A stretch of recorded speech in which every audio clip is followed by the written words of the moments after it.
So I've rescued a few dogs myself from the streets. I've fostered many others, rescued by friends. And I've told countless rescue stories with happy endings and beautiful adoptions. But the truth is that the ones I have not rescued are so many that they occupy my mind, they haunt my dreams, and sometimes the memory of them becomes so overwhelming that guilt comes up in the form of tears at random moments within the day. And this is one of those moments. The strays in Greece, where I come from, are countless, and it's impossible to rescue them all, because no matter how many you rescue, new ones appear every single day. It's like trying to empty the ocean with a spoon.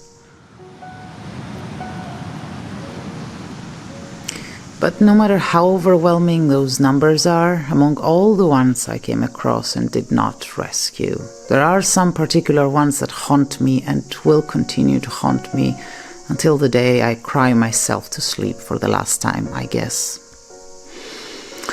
There's the puppies in Pilio, a popular winter destination in Greece. I was there years ago for what was going to be a romantic weekend and ended up depressed. Among the countless dogs, freezing, hungry, others pregnant, confused and hurt, there were those two puppies on the road between two villages.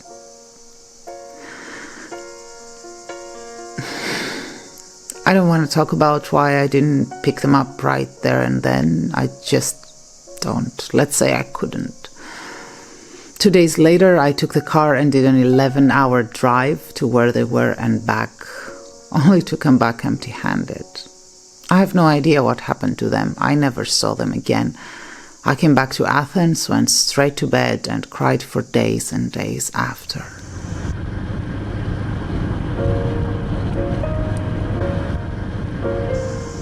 And there is him.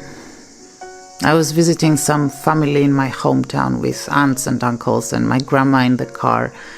He was there in the neighborhood, looking at me with those eyes. They told me that he was someone's sheepdog, and when that someone got rid of the sheep, he stopped feeding him and the dog made his way to the village. A week later, I came back for him.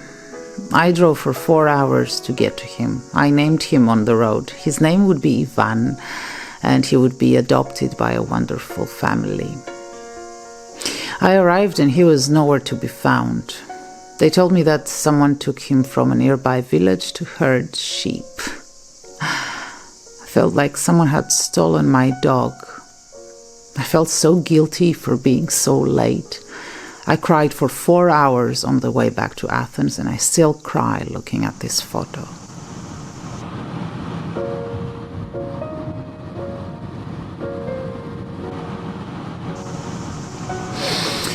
And then there's this one, in the same village as before.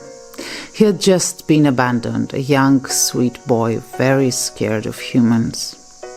I had been trying for a week to get him to come closer. Since the first night I fed him, every night he'd come and sit outside my door, looking at me from a distance.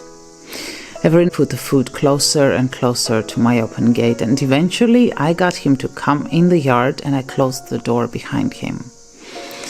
He panicked, he started screaming, trying to escape through the neighbor's fence. It was pitch black, and before I could react, the neighbor hit him with a stick and the dog escaped traumatized.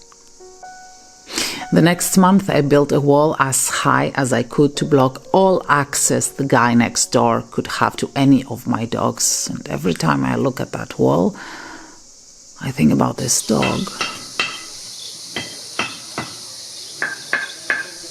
I don't know why I felt the need to share these stories now. Maybe because I'm in my hometown again and there's this female dog by the porch with a harem of 12 males chasing her around. All I can think about is get her off as soon as possible and spay her before it's too late. But I am bedridden with a very sore back, and by the time I'm able to get up, drive there, pick her up and save her, it might just be too late. And then again, even if I do save her, what about all the others?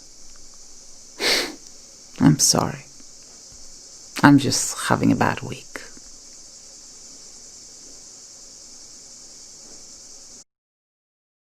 Hello, I am Valia. If you like the videos, please subscribe, and if you can, join me on Patreon and help create more compassionate people. Para la versión del canal en castellano, busquen el enlace abajo.